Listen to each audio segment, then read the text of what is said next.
जय श्री राम दोस्तों, स्वागत है आपका मेरे चैनल भक्ति की शक्ति में।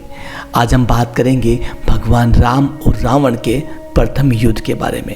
जी हाँ, आखिर कैसे शुरू हुआ राम और रावण का सबसे पहला युद्ध।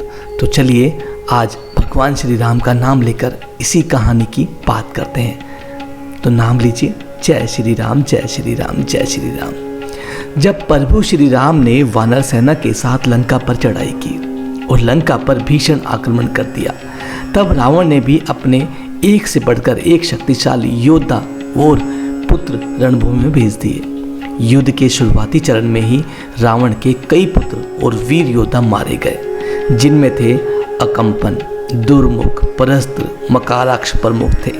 इनकी मृत्यु से रावण इतना ज्यादा तिलमिला गया कि वह स्वयं युद्धभूमि में चला गया। अभी रावण के दरबार में कई शक्तिशाली योद्धा व भाई बंधु बचे थे, इसलिए किसी को भी यह आशा नहीं थी कि स्वयं लंकापति रावण युद्ध भूमि में जाएंगे। किंतु अब लंकापति रावण युद्ध में जा चुके थे। वह आते ही चारों ओर हाहाकार मचा दिया था, क्योंकि रावण लंका का राजा था और बहुत ही शक्तिशाली भी था, जिस कारण उसके पास दिव्य अस्त्र शस्त्रों की कमी नहीं थी। उसने अपने देवी अस्त्रों में वानर सेना में रक्तचाप मचा दिया। जैसे जैसे रावण का रथ आगे बढ़ रहा था, उसी प्रकार चारों ओर वानरों की लाशें बिछ रही थी। वानर सेना का ऐसा नरसंहार देखकर वानर राजा सुग्रीव तुरंत युद्धभूमि में आए। वह रावण को युद्ध के लिए ललकार दिया। उस समय रावण अपनी पूरी तैयारी के साथ आया था और उसने अपनी पूरी शक्ति से सुग्रीव पर वार किया, जिससे वे पराजित हो गया। तब श्री राम के छोटे भाई लक्ष्मण रावण के सामने आए और दोनों के बीच भीषण युद्ध हो गया। रावण ने लक्ष्मणों के बाणों को अपने दिव्य बाणों से आसानी से काट दिया। यह देखकर वानर सेना में हताशा छाने लगी। रावण ने अपने बाण से लक्ष्मण को मूर्छित कर दिया और उसका वध करने लगे। तभी हनुमान जी ने बीच में आकर लक्ष्मण की प्राणों की रक्षा की थी। हनुमान अत्यधिक क्रोध में थे और रावण से युद्ध करने के लिए उन्होंने अपना शरीर विशालकाय कर लिया और जोर से रावण पर अपनी गदा का प्रहार किया। किंतु रावण ने हनुमान की गदा का प्रहार भी सह लिया। यह देखकर हनुमान और अधिक क्रोधित हो गए और जिससे गदा युद्ध करने लगे।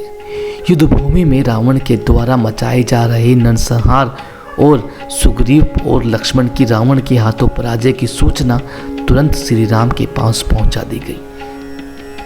सूचना पाते ही श्री राम अपने धनुष बाण के साथ युद्ध भूमि में दौड़ पड़े। इसी बीच अपने बीच श्री राम को देखकर वानर सेना में साहस लौट पाया। श्री राम की वायु की तेज गति के साथ युद्ध भूमि में पहुंचे वह रावण को युद्ध के लिए ललकारा। अपने सामने श्री राम को देखकर रावण व हनुमान ने युद्ध करना छोड़ दिया और हनुमान पीछे हट गए।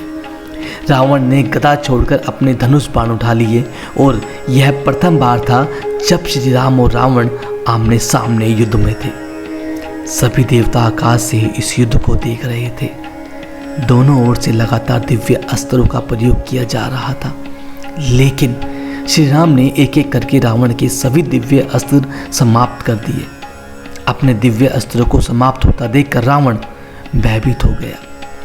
तब भगवान श्री राम ने रावण के रथ का पहिया तोड़ डाला और उसे लज्जित कर दिया। जब रावण ने अपने धनुष पर तीर चढ़ा रहा था, तब श्री राम ने तेज गति से तीर चलाकर उसके धनुष बाण को तोड़ डाला। रावण ने युद्ध के लिए अपने खड़ग उठाई, लेकिन श्री राम ने वो भी तोड़ डाली। श्री राम के द्वारा रावण के रथ का विजय ध्वज गिरा दिया गया। अब रावण के पास सभी अस्त्र समाप्त हो चुके थे और उसके धनुष बाण और खड़ग भी टूट चुके थे। अब अपने वध की प्रतीक्षा कर रहा था। सब संपूर्ण राक्षस व वानर सेना इस प्रतीक्षा में थी कि अब श्री राम अपने अगले बाण से रावण का अंत कर देंगे और युद्ध समाप्त हो जाएगा। किंतु श्री राम ने रावण का वध नहीं करने का निर्णय लिया। युद्ध भूमि के बीच में लंका नरेश रावण का अपमान किया और बताया कि धर्म के अनुसार शस्त्रों पर निहत्थे वार नहीं करना चाहिए। इसलिए उन्होंने रावण को अगले दिन फिर से अपने अस्त्रों के साथ आने को कह दिया। रावण उस समय लंका नहीं जाना चाहता था, क्योंकि उसकी युद्ध में बुरी तरह से हार हुई थी।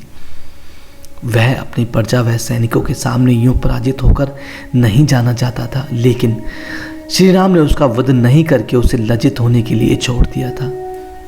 इसके बाद रावण अपने टूटे हुए रथ से उतरकर बिना मुकुट के अपनी सेना के साथ राजमहल के लिए पैदल निकल पड़ा।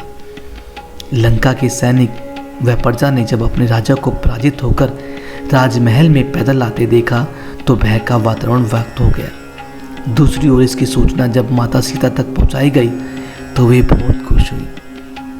उस रात्रि वानर सेना में एक अलग उत्साह देखने को मिला था, तो दूसरी ओर राक्षस सेना पूरी रात सो नहीं पाई थी। अगले दिन की प्रतीक्षा में थी। तब रावण ने अपने छोटे भाई कुंभकर्ण को उसकी नींद पूरी होने से पूर्व जगाने का कठोर निर्णय लिया था।